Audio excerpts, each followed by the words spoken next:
우리는 살아가는 동안 정말 많은 것들을 배우고 익히며 살아갑니다.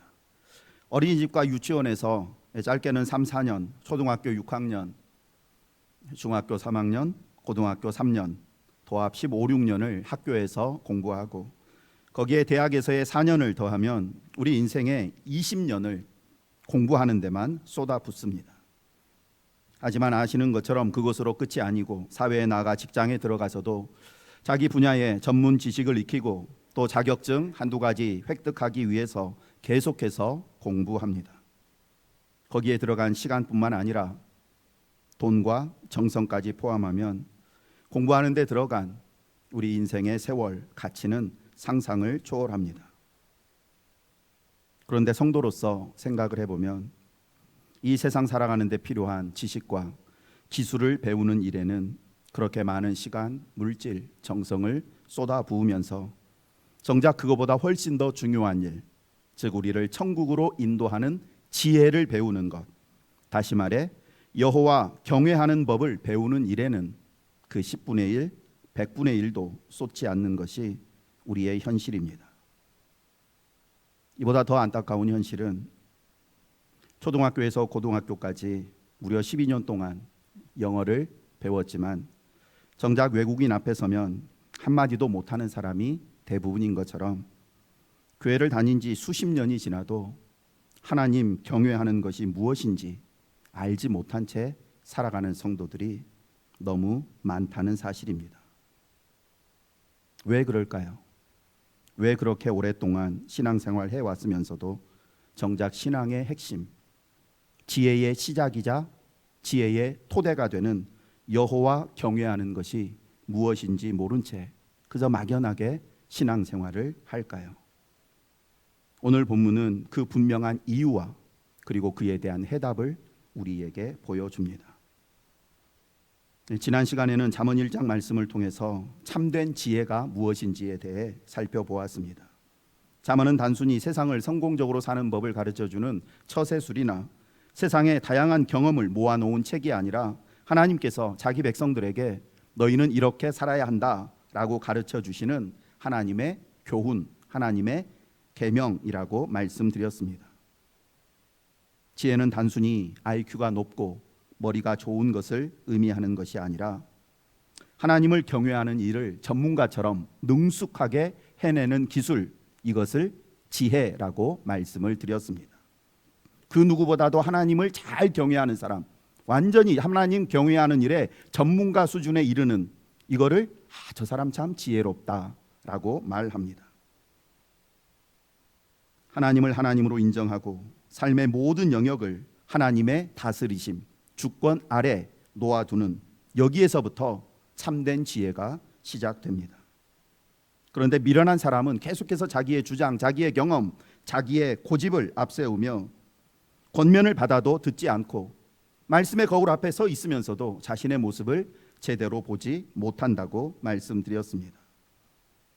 그래서 미련한 사람은 죄라는 존재에게 너무나 쉽게 자주 속아서 죄가 나랑 함께 하자 부르면 그냥 무작정 무감각하게 죄를 따라가고 일단 네 이익을 너 자신을 먼저 챙겨야 된다라는 말에 부추김에 속아서 다른 사람이 해를 입든지 어찌하든지 일단 내가 먼저 편해봐야 된다라고 또 거기 부추김에 넘어가고 무엇보다 마귀가 내 손에 지금 쥐어주는 그 푼돈 가지다가 내 안에 있는 소중한 보물을 다 빼앗기는 그런 비참한 결말을 미련한 사람은 살게 된다고 말씀드렸습니다. 그러나 여호와를 경외함으로부터 시작된 지혜를 가진 사람은 우리로 하여금 죄와 타협하지 않게 만들고 죄의 길에 발도 들이지 못하게 만들어주며 악은 그 이름이라도 부르지 않게 우리 안에 계속해서 결단을 일으킨다고 말씀을 드렸습니다. 그렇다면 우리를 모든 악으로부터 유혹으로부터 지켜주고 나에게 하나님 경외하는 법을 온전히 가르쳐주는 이 지혜를 어떻게 실제로 얻을 수 있을까요? 이 지혜를 가지고 있어야지 여호와 경외하는 법이 점점 능숙하게 우리 삶 가운데 나타나게 되고 그리고 이제 오늘 뒤에서 말씀드릴 여호와를 경외하는 사람에게 주어지는 온갖 행복과 평안함을 누리게 되는가. 오늘 잠언 2장이 이 질문들에 대한 답을 줍니다. 잠언 2장은 우리가 지혜를 어떻게 구해야 하는지, 어떤 자세, 어떤 마음가짐으로 지혜를 구해야 하는지, 그리고 그 지혜를 얻은 사람에게는 어떤 복이 주어지는지를 구체적으로 가르쳐 줍니다. 1절부터 4절까지는 지혜를 추구하는 사람이 가져야 할 자세에 대해서, 5절부터 9절까지는 그렇게 지혜를 구하는 사람에게 하나님께서 지혜를 선물로 주신다라는 내용이, 그리고 10절부터 마지막 22절까지는 지혜가 어떻게 실제 우리의 수많은 위험과 유혹 많은 이 세상 속에서 우리의 삶을 지켜주는지 그 실제적인 구체적인 모습들을 우리에게 보여줍니다. 이제 잠언 2장 전체 말씀을 지혜를 사모하는 삶이라는 제목으로 말씀을 나누고자 합니다. 1절 말씀 다시 한번 함께 읽겠습니다. 1절입니다. 내 아들아 내가 만일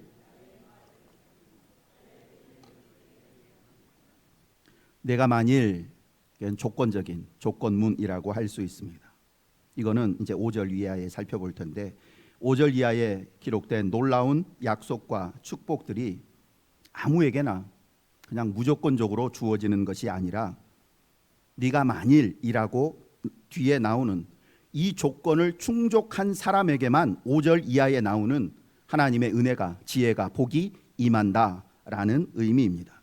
그렇다면 그 조건이 무엇인가? 네가 만일 어떻게 하면이라고 나와 있는 그 조건, 하반절에 보면 나의 말을 받고 나의 계명을 간직하는 것이라고 말씀합니다.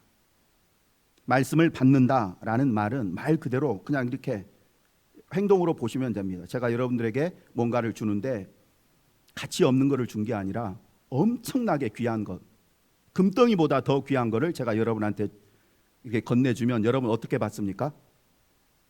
금덩이보다 더 귀해요. 떨어뜨리면 큰일 나. 어떻게 받아요?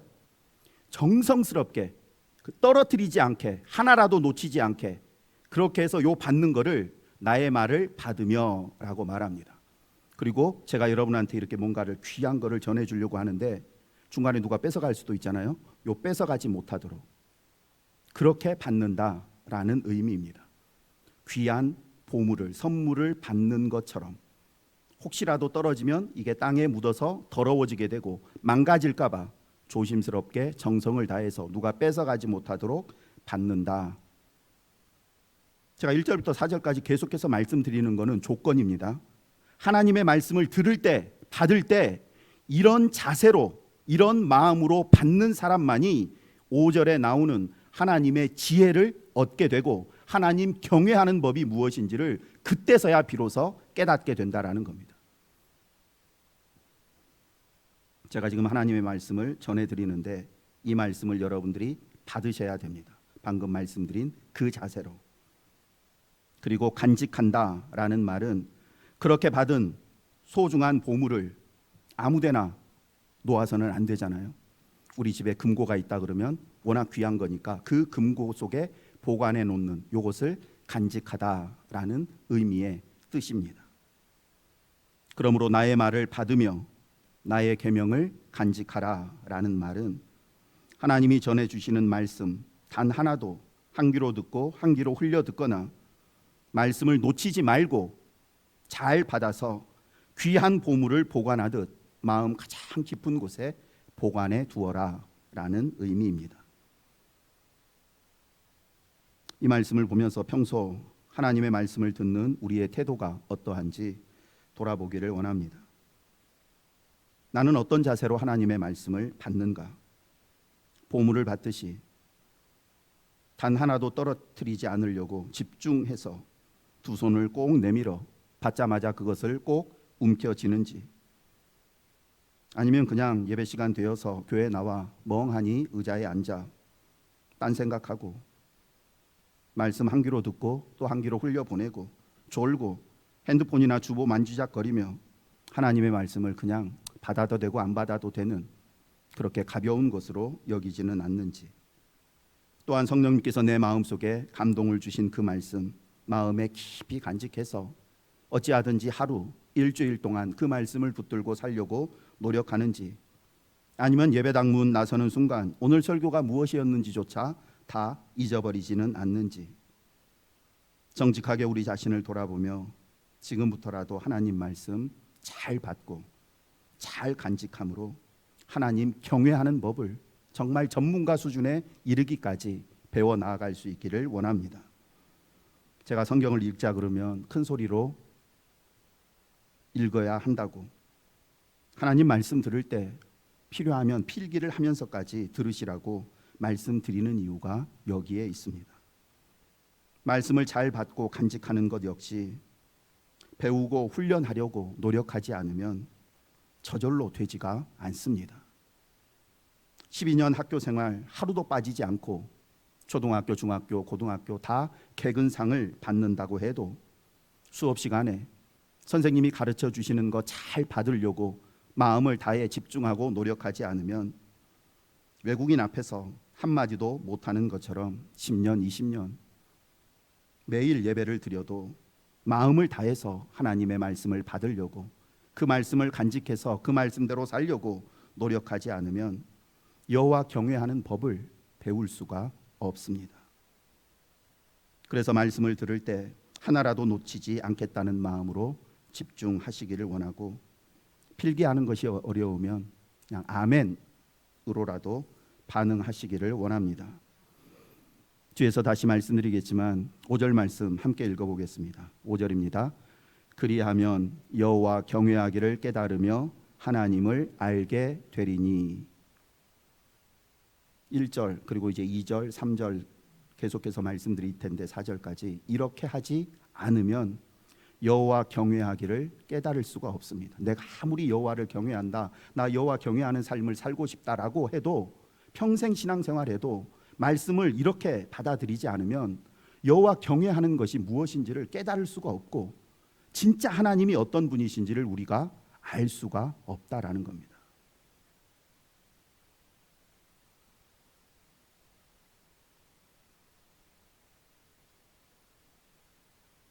하나님 말씀 떨어뜨리지 않기 위해, 하나도 떨어뜨리지 않기 위해, 제대로 받기 위해 노력하고 말씀에 간직하고 대충 아무데나 하나님 말씀 내려놓지 않기를 원합니다. 그렇게 신앙생활하지 않으면 정말 우리가, 저도 마찬가지고 평생을 목회하고 평생을 신앙생활해도 결국 하나님 두려운 줄 모르고 하나님 말씀보다는 자신의 생각과 감정을 늘 더 중요하게 여기며 천국보다는 이 땅에 더 큰 소망을 두고 살아가게 됩니다. 계속해서 하나님의 말씀을 대하는 바른 태도가 무엇인지 좀 더 구체적으로 살펴보겠는데 2절 3절 말씀 함께 읽습니다. 2절 3절입니다. 내 귀를 지혜에 기울이며 내 마음을 명철에 두며 지식을 불러 구하며 명철을 얻으려고 소리를 높이며. 말씀을 대하는 태도를 또 세 분에서 계속 말합니다.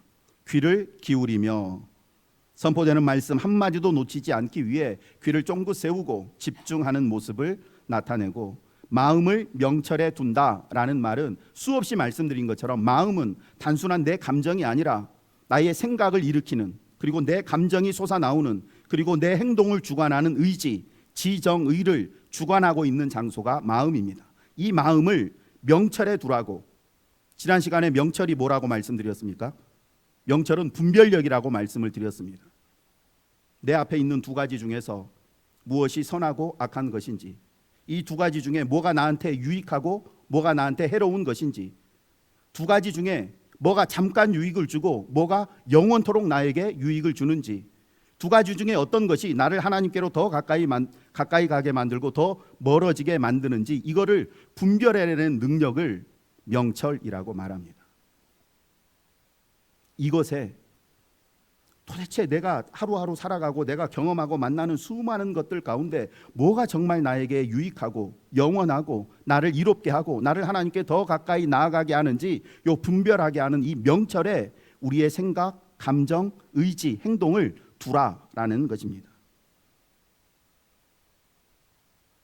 결국 하나님의 말씀을 듣는 목적이 내가 어떻게 하면 하나님이 더 기뻐하시고 하나님이 인정해 주시고 하나님을 더 기쁘시게 해드릴 수 있는 것을 선택할 수 있을까, 그것을 행할 수 있을까라는 마음을 가지고 하나님의 말씀을 들어야 한다라는 것입니다. 그리고 지식을 불러 구하며 명철을 얻으려고 소리를 높이며. 이 말은 요 앞부분까지가 하나님께서 나에게 말씀을 주실 때 내 입장에서 일단 수동적으로 하나님의 말씀을 잘 받은 거 마음속에 깊숙이 간직해 놓고 두 귀를 쫑긋 세우고 말씀을 듣고, 말씀을 듣는 목적이 내가 어떻게 하면 하나님 앞에 더 의롭게 살 수 있을까라는 마음을 가지고 하나님의 말씀을 듣는 이런 수동적인 입장이라면, 지식을 불러서 구하고 명철을 얻으려고 소리를 높인다라는 말은 이제 내가 적극적으로 여러분 스스로 하나님의 말씀을 묵상하며 연구하면서 그 속에서 하나님의 뜻을 발견하려고 노력하는 적극적인 능동적인 의미를 나타냅니다. 결국 이 모든 말씀은 하나님의 지혜는 저절로 생겨나는 것이 아니라 배고픈 사람이 음식을 찾고 목마른 사람이 물을 찾듯이 하나님의 말씀을 간절히 사모하며 갈망하는 사람에게 주어진다는 의미입니다. 그런데 많은 성도들이 하나님의 말씀 두 귀 쫑긋 세우고 듣지를 못하고 절박한 마음으로 하나님의 말씀을 찾지 못합니다. 거듭 말씀드린 것처럼 하나님 말씀 제대로 듣고 배우지 않으면 하나님 경외하는 전문적인 기술을 우리는 익힐 수가 없습니다. 오늘 내가 해야 하는 일들 가운데, 내가 선택해야 하는 수많은 상황 가운데 무엇이 정말 옳은 길이고 잘못된 길인지를 판단할 수 있는 분별력이 우리에게 생기지 않고 마귀의 공격과 죄의 유혹을 이길 수 있는 힘도 가질 수가 없습니다. 나는 오늘도 하나님의 뜻대로 내 힘으로는 살 수 없는 연약한 존재다라는 이 겸손함과 절박한 마음을 가지고 어찌하든지 하나님께서 나를 바른 길로 인도하기 위해 주시는 그 말씀 두 손으로 받고 마음에 간직하고 두 귀 쫑긋 세우고 보다 적극적으로 하나님의 말씀을 구하고 찾는 저와 여러분 되기를 원합니다. 4절에서 솔로몬은 결정적인 비유로 쉽게 우리에게 이렇게 말씀합니다. 4절 말씀 읽습니다. 은을 구하는 것 같이 그것을 구하며 감추인 보배를 찾는 것 같이 그것을 찾으면. 사람들이 은을 캐기 위해서 높은 산도 뚫고 땅속 깊은 곳까지 파고 들어가는 것처럼, 그리고 우리가 세상에서 내가 소중하게 여기는 것, 하다못해 자격증 하나 따고 아니면 고시 합격하기 위해서 잠도 잘 못 자고 밥도 제대로 먹지 못하고 온 시간과 정성과 물질을 쏟아부어서 그것을 얻으려고 노력합니다. 솔로몬은 말씀합니다. 지혜를 그렇게 구하라고. 자격증 따고 고시에 합격하기 위해서, 내가 원하는 대학 들어가고 직장에 들어가기 위해서 내가 그렇게 구하고 노력하는 것만큼 지혜를 그렇게 구해야 된다고 말씀합니다. 우리의 모습을 또한 돌아보기를 원합니다. 지금까지 살아오면서 나는 하나님의 말씀을 감추인 보배를 찾는 마음으로 듣고 읽고 묵상하고 순종해 본 적이 얼마나 되는가. 하나님께서 모든 사람에게 자동적으로 지혜를 주시지는 않습니다. 은과 보배를 캐듯 지혜를 간절히 사모하고 찾고 구하는 사람에게 지혜를 주십니다. 5절 말씀 다시 읽습니다. 여호와 경외하기를 깨달으며 하나님을 알게 되리니. 앞에서 말씀드린 것처럼 하나님 말씀 정성에서 집중해서 잘 받고 마음에 간직하고 선포되는 말씀 두 귀를 기울여 듣고 마음에 두고 그 말씀 나 스스로 적극적으로 읽고 묵상하고 순종하는 사람만이 하나님을 경외하는 것이 무엇인지 그 과정을 통해서 하나하나 깨닫게 되고 하나님이 정말 나에게 이 세상 가운데 어떤 분이신지를 온전히 알게 됩니다. 계속해서 6절 말씀입니다. 대저 여호와는 지혜를 주시며 지식과 명철을 그 입에서 내심이요. 하나님은 모든 사람에게 차별 없이 지혜와 지식과 명철을 주시는데, 문제는 말씀드린 것처럼 1절부터 4절까지의 그런 자세와 태도로 하나님의 말씀을 받는 사람이 많지가 않다라는 겁니다. 하나님은 많이 배웠든 못 배웠든, 건강하든 건강하지 않든, 사회적 지위가 높든 낮든 상관없이 하나님의 입에서 하나님은 지혜와 명철과 지식을 우리 모든 사람에게 주신다라는 겁니다. 선생님이 아이들 모두에게 어쨌든 바른 지식을 전하는 것처럼 근데 어떤 아이들은 그것을 집중해서 받는 아이들이 있고 어떤 아이들은 그것을 또 한 귀에 듣고 흘리는 아이들이 있다라는 겁니다. 하나님은 우리에게 온갖 좋은 것들을 입을 통해 내려 보내주시는데 그것을 받는 우리가 제대로 받지를 못하면 남는 게 없다라는 것입니다. 어떤 사람이 하나님의 입에서 나오는 그 값진 지혜와 지식과 명철을 얻을 수 있는가? 7절에서는 또 다른 측면에서 정직한 자에게 완전한 지혜를 예비하신다고 말씀합니다. 정직한 자라는 말은 완벽하다는 의미가 아니고 말 그대로 하나님 앞에서 거짓 없이 살려고 애를 쓰는 사람을 의미합니다. 하나님 말씀 들을 때 변명하거나 핑계하지 않고 자신의 연약함, 죄와 허물 정직하게 인정하고 하나님 말씀 선포되면 그대로 받아들여서 그 말씀 앞에 바로 서기 위해서 노력하는 그 사람이 정직한 사람입니다. 그래서 하나님은 그 정직한 사람에게 완전한 지혜를 주신다고. 지혜가 뭐라고 말씀드렸습니까? 하나님 경외하는 것, 하나님 경외하는 것을 능숙하게 해내는 것, 이거를 지혜라고 말씀드렸습니다. 누가 하나님을 온전히 경외하는 삶을 살 수 있는가? 정직한 사람이다라는 겁니다. 정직한 사람이란 나의 연약함, 나의 허물, 부족함, 하나님의 나에게 말씀하실 때 변명하거나 핑계하지 않고 그대로 하나님 앞에 인정하면서 저 안에 이런 연약함이 있고 이런 실수가 있고 이런 부족함이 있습니다 라고 인정하는 사람에게 하나님 경외하는 법이 담겨 있는 지혜를 주신다라는 겁니다. 9절 말씀 함께 읽겠습니다. 9절입니다. 그런즉 내가 정의와 정직과 정직 곧 모든 선한 길을 깨달을 것이라. 아멘. 정직한 사람에게 하나님은 완전한 지혜를 주시는데 완전한 지혜, 즉 하나님 경외하는 법을 깨닫게 되면 그 사람은 어떻게 되는가? 하나님 경외하는 법을 깨달은 사람은 모든 선한 길을 깨닫게 된다라는 것입니다. 하나님 경외하는 것이 우리가 살아가면서 할 수 있는 가장 선한 일이다라는 겁니다. 우리는 어떻게 하면 하나님 앞에 선하게 살 수 있을까? 이게 곧 하나님을 어떻게 하면 잘 경외할 수 있을까? 이건데 하나님의 말씀을 아까 1절부터 4절까지 드린 말씀으로 받고 하나님의 말씀이 선포될 때 정직하게 내가 그 말씀 앞에 설 때 하나님의 지혜가 우리에게 주어지게 되고 그래서 우리는 그 지혜를 가지고 우리 앞에 있는 것들 중에 하나님이 기뻐하시는 유익하게 생각하시는 그런 선한 길들을 계속해서 찾으며 나아갈 수 있다라는 것입니다. 그리고 그렇게 하나님으로부터 지혜와 명철, 지식을 얻게 되면 그 지혜는 우리 삶 전체를 지키고 보호해 준다고 10절에서 말씀합니다. 10절 말씀 함께 읽겠습니다. 곧 지혜가 내 마음에 들어가며 지식이 내 영혼을 즐겁게 할 것이요. 아멘. 우리 마음에 하나님의 지혜가 들어오면 그래서 그 지혜를 통해서 하나님 경외하는 법을 깨닫게 되고 이전보다 하나님을 더 깊이 온전히 알게 되면 어떻게 된다고요? 우리 마음이 우리의 영혼이 말할 수 없는 즐거움으로 가득 차게 된다라는 겁니다.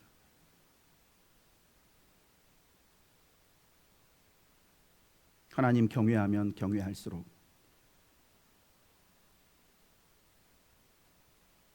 우리의 마음속에는 영적인 즐거움이 충만하게 됩니다.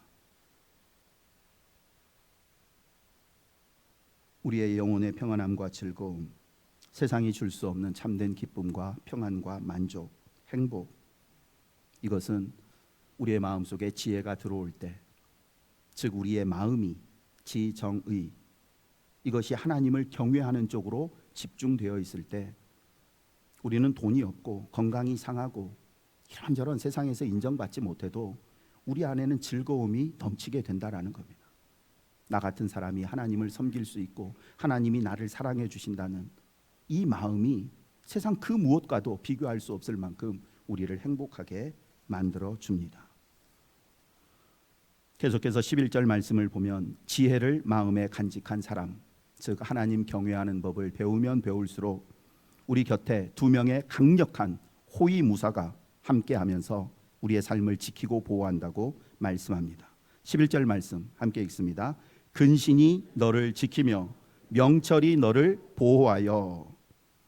지혜가 우리의 마음속에 들어오면, 내가 여호와 경외하는 삶을 살게 되면 내 곁에는 두 명의 호위무사가 생기게 된다라는 겁니다. 뭐하고 뭐가요? 근신과 명철. 근신은 절제력입니다. 명철은 아까 말씀드린 것처럼 분별력. 즉 마음의 지혜를 가지고 있는 사람, 한쪽 편에는 근신이라는 호위무사가 늘 함께하면서 우리의 순간적인 감정, 욕심, 쾌락에 우리의 마음이 끌려가지 않도록 우리의 마음과 생각과 행동을 계속해서 절제시키며 붙잡아 줍니다. 이 근신이라는 호위무사가. 다른 한편에는 명철이라는 호위무사가 있으면서 무엇이 옳고 그른지, 유익하고 무익한지, 순간적이고 영원한지, 하나님께 가까이 하게 하고 멀어지게 만드는지를 이 명철이라는 호위무사가 우리에게 잘 분별하게 만들어서 항상 선하고 옳고 영원하고 복된 길, 복된 것들을 우리에게 선택하게 만듦으로 우리의 삶이 평안하고 안전하고 행복하게 지키고 보호해 준다라는 것입니다. 근신이라는 호위무사가 내 안에 생겨나는 이 잘못된 감정들, 탐욕, 욕심, 이런 것들이 내 밖으로 나아가지 않도록 절제시켜주고 눈앞에 보이는 수많은 것들 가운데 무엇이 정말 하나님을 기쁘시게 하는지를 이 명철이라는 호위무사가 잘 분별하게 만들어서 그것을 선택하게 하므로 결국 우리의 삶이 하나님 기뻐하시는 복된 삶으로 나아가는 것입니다. 12절에서는 보다 구체적으로 근신과 명철이라는 이 호위무사가 우리를 악한 자의 길과 패역을 말하는 사람에게서 건져낸다고, 구원해낸다고 말합니다. 즉 근신이, 절제하는 그 마음이 우리 안에 악하고 잘못된 습관이 내 안에 물들지 못하도록 지켜주고, 명철이 내 주변에 많은 거짓되고 위선적인 사람들에게 속아 넘어가지 않도록 우리에게 분별력을 주기 때문에 우리의 삶이 지켜지고 보호받는 것입니다. 우리가 사는 동안 자꾸만 실패하고 넘어지고 망하는 이유는 내 주변의 악한 사람들의 행실을 나도 모르고 나도 모르게 본받고 따라가기 때문이고, 사람들의 거짓말하는 것에 우리가 너무 자주 속기 때문입니다. 하지만 지혜가 마음에 있는 사람은 그 지혜와 함께 내 좌우편에 서게 되는 근신과 명철이라는 이 호위무사가 우리를 절제시키고 패역한 사람들이 하는 말과 행동 속에 담긴 거짓을 분별하게 만들어서 그들에게 속아 넘어가지 않게 만들어줍니다. 그리고 16절에서는 지혜가 우리를 음녀에게서 건져낸다고 말씀합니다. 지혜가 또 너를 음녀에게서, 말로 호리는 이방 계집에게서 구원하리니. 그리고 17절에서는 음녀를 이렇게 정의합니다. 음녀가 어떤 사람인가? 17절 함께 읽습니다. 그는 젊은 시절의 짝을 버리며 그의 하나님의 언약을 잊어버린 자라. 음녀는 남편을 떠나서 결혼 생활을 깨트리는, 즉 하나님께서 세우신 언약을 저버리는 여인이라고 규정하는데, 이는 단순히 성적으로 타락한 여인만을 가리키는 표현이 아니고 우리를 우리의 신랑 되신 예수님으로부터 멀어지게 만드는 모든 세속적이고 인본주의적인 것들, 이것들을 다 통칭해서 음녀라고 지칭한다라고 생각하면 됩니다. 우리는 오직 예수 그리스도만을 나의 신부로, 나는 그분의 순결한 신부로, 신랑으로, 신부로, 이렇게 해서 주님에 대한 정절을 지켜야 되는데, 이 정절을 지키지 못하도록 중간에 끼어드는 세속적이고 인본주의적인 이 모든 것들이 음녀다라는 겁니다. 솔로몬 당시에는 이방 신전에서 일하는 여인들의 음녀의 역할을 했지만 오늘날은 음녀가 너무나 다양한 모습으로 우리에게 다가옵니다. 우리가 늘 손에 들고 다니는 스마트폰이 음녀의 역할을 할 수도 있고, 내 안에서 계속 생겨나는 세상적인 탐욕과 명예욕이 음녀의 역할을 할 수도 있고, 심지어는 내가 사랑하는 어떤 사람, 내가 너무나 즐겨하는 그 일이 나를 예수님으로부터 멀어지게 만드는 음녀의 역할을 할 수도 있습니다. 이런 것들이 내 삶을 지옥으로, 멸망으로, 사망으로, 수월로 끌고 가고자 할 때 그들의 손에서 나를 건져주는 것이 지혜라고 말씀합니다. 여호와를 경외하는 법, 능숙하게 전문적으로 하게 되면 그런 것들이 음녀가 나를 유혹해도 뿌리칠 수가 있는데, 여호와 경외하는 법, 지혜를 내가 간직하고 있지 않으면 그냥 끌려다닐 수밖에 없다라는 겁니다. 끝으로 21절과 22절에서는 정직한 자와 완전한 자는 땅에 남아있지만 악인은 땅에서 끊어지고 간사한 자는 땅에서 뽑히게 된다고 경고합니다. 땅에 남는다라는 말은 천국에 들어간다는 의미이고, 땅에서 끊어지고 뽑힌다는 말은 천국에 들어가지 못한다는 의미입니다. 그러니 순간의 유혹과 욕심 때문에 지혜의 길인 여호와만을 경외하는 길 떠나지 말고 선포되는 말씀 마음에 잘 간직하고 늘 우리의 연약함을 하나님 앞에 고백하는 기도를 드리며 하나님 기뻐하시는 지혜자의 길을 끝까지 걸어가기를 원합니다. 말씀을 마칩니다. 서두에서 말씀드린 것처럼 우리가 수십 년을 신앙생활 하면서도 여호와를 온전히 경외하지 못하고 내가 섬기는 하나님이 정말 어떤 하나님이신지를 바르게 알지 못하는 가장 큰 이유는 하나님의 말씀과 계명을 값진 보배를 찾는 것 같은 그런 간절한 마음으로 사모하는 마음으로 대하지 않았기 때문입니다. 우리는 이 사실을 분명히 깨닫고 또 하나님 앞에 겸손히 인정해야 합니다. 제가 20년 넘게 공부를 했는데도 아직까지도 외국인 만나면 영어 제대로 못하는 것처럼 평생을 신앙생활 했는데도 하나님 경외하는 것이 무엇인지, 정말 제가 섬기는 하나님이 누구인지 아직까지 어린아이처럼 알지 못합니다. 그래서 오늘부터라도 하나님의 말씀을 세상의 그 어떤 보석보다 귀하게 여기며, 그래서 그 말씀을 통해 하나님 경외하는 법 다시 배우고 지혜의 본체이신 예수 그리스도를 우리의 마음 깊이 모셔드리기를 원합니다.